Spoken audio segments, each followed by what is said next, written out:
جه الوقت اللي احنا مستنيينه، كورس جديد والمرة دي بطبيعة مختلفة تماما. فتعال اشرح لك ليه. من ساعة ما عملت الكورس بتاعي اللي هتلاقيه موجود دلوقتي ببلاش على يوتيوب، وكان مدته ساعة ونص، بتكلم عن اليو اي اكس عامة وكل المفاهيم اللي انت محتاج تعرفها، حاجات عامة شوية ومش هتعرف تستغلها في ان انت تعمل الشغل، ولكن تعتبر حاجة كويسة جدا كفتح باب كده للمجال عشان تعرف. ومن ساعتها الكلام ده من 3 أو 4 سنين، وانا في مشكلة بشوفها مع الناس اللي بتاخد الكورس ودايما بيكلموني فيها، او مع الناس في المجال عامة، وهو ان انت بيبقى حاجة من اتنين: يا اما بتشوف محتوى كتير جدا بس مش عارف تنفذه لانه مش متحدد على حاجة معينة تعرف تبيعها. هو بيساعدك كيو اي اكس ديزاينر انك تتعلم المجال، بس لو انت شغال في شركة فانت اوريدي بتتعلم من الشركة دي. فالمحتوى في الاخر اللي مهم بالنسبة لك بيبقى اللي على حاجات محددة جدا، ان انت تتفرج على كورس كامل او تدي من وقتك ساعات لحاجة معينة بيشرح لك كل التفاصيل. ممكن تكون حاجة مش منطقية ومش أحسن استثمار. والنقطة التانية كانت إن مفيش تعامل مع شخص.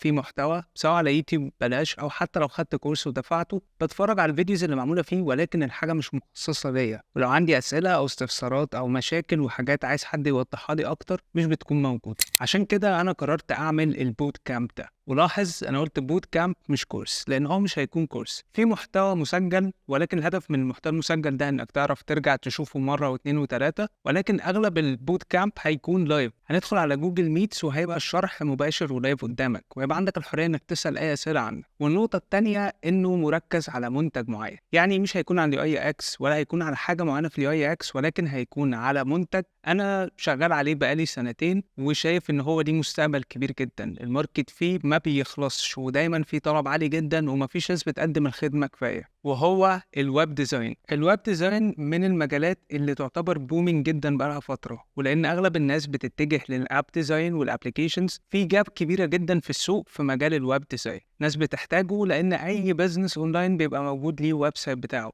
وبيحتاجوا يبقى دايما شكله كويس وكمان يكون بيأدي كويس. ودي نقطة مهمة جدا، سواء يكون ريسبونسيف على الموبايل وعلى الديسكتوب، يكون في انيميشنز وانتراكتيف علشان يخلي الناس تحس بتجربة كويسة وهي بتتعامل معاه، او يكون بيبيع المنتج وبيكونفرت بطريقة كويسة. طبعا ممكن الكلام اللي انا بتكلم فيه ده يكون مش واضح قوي بالنسبة لك، او ما انتش عارف بالظبط بيتعمل ازاي، وهو ده الهدف من البوك كامب، اللي مش بس هنكفر فيه جزء الويب ديزاين وازاي تعمل ديزاين لاندنج بيجز وويب سايتس كاملة من اول البيج الاساسية للبيجز اللي جوه وكل حاجة فيها، وازاي تخلي كل سيكشن يبقى مميز، ازاي تعمل الانتراكشن والكلام ده كله. لا، كمان هنتعلم فريمر، واللي يعتبر اداه ممتازه جدا. فريمر ويب سايت بيلدر زي ويب فلو لو كنت سمعت عنه، ولكن برغم من ان ويب فلو كان مخصص للديزاينرز الا انه كان معقد جدا وكانت التجربه والتعامل معاه مش احسن حاجه. الا ان ويب فلو بيديك نفس التجربه دي، ان هو مخصصه لك ليك وشايل كل الحاجات اللي ملهاش لازمه، ويديك الادوات اللي فعلا هتفرق معاك. جزء ان انت تعمل ديزاين تاخده من فيجما على طول تحطه على فريمر، جزء ان انت تخليه ريسبونسيف والشغل على كل الفيوز تابلت وموبايل، وجزء بتاع ان هو يبقى انتراكتيف وفي اليمنتس دايما بيحصل لها انيميشن وحاجات طول ما انت ماشي في الويب سايت. امثله لده هتشوف الويب سايت بتاعي اللي انا لسه عامل له لانش النهارده، وهتشوف حاجات كتيره انا حاططها لك تحت في الديسكربشن او في البايو بتاع الكورس نفسه. فهتتعلم ويب ديزاين وهتتعلم فريمر، هناخدها من الاول خالص ايه هو الويب سايت وعباره عن ايه، ونوصل في الاخر مع مرورا بالقواعد والحاجات اللي محتاج تهتم بيها، وان انت تعمل اول لاندنج بيج بتاعتك ان احنا نعملها على فريمر وتكون لايف وشغاله وتقدر تبيع عليها خدمات بتاعتك، او تقدر تبتدي تقدم الخدمه دي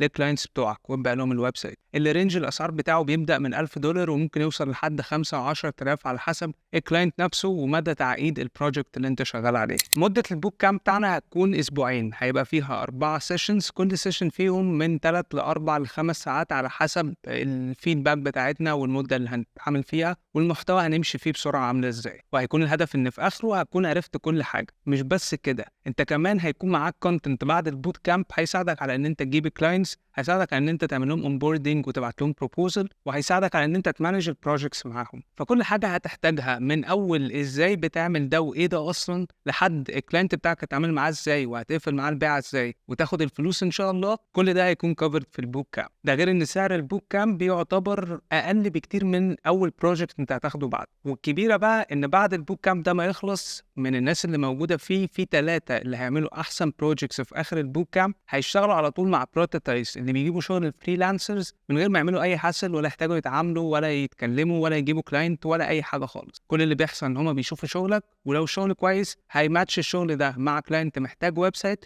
وعلى طول تشتغل على البروجكت. وهنكون بعد البوت كامب دايما على واتساب جروب في لايف تايم سبورت مع بعض. لو احتجت اي حاجه، عندك اي اسئله او واجهتك اي تحديات، هنكون دايما بنتكلم وبنتناقش وبنحاول نحسن ده. فمستني ايه؟ ادخل على لينك البوت كامب واشتريه بسرعه جدا، لان في 10 اماكن بالظبط اللي متاحين. ولما نكون فولي بوكت خلاص هنقفل البوت كامب لحد ما نعمله ونتاكد ان كل الناس اللي اتخرجوا عملوا احسن شغل وابتدوا يدخلوا الماركت، وبعد كده ممكن ابقى افتحه كمان مره. شكرا ليك عشان اتفرجت، واشوفكم في البوت كامب.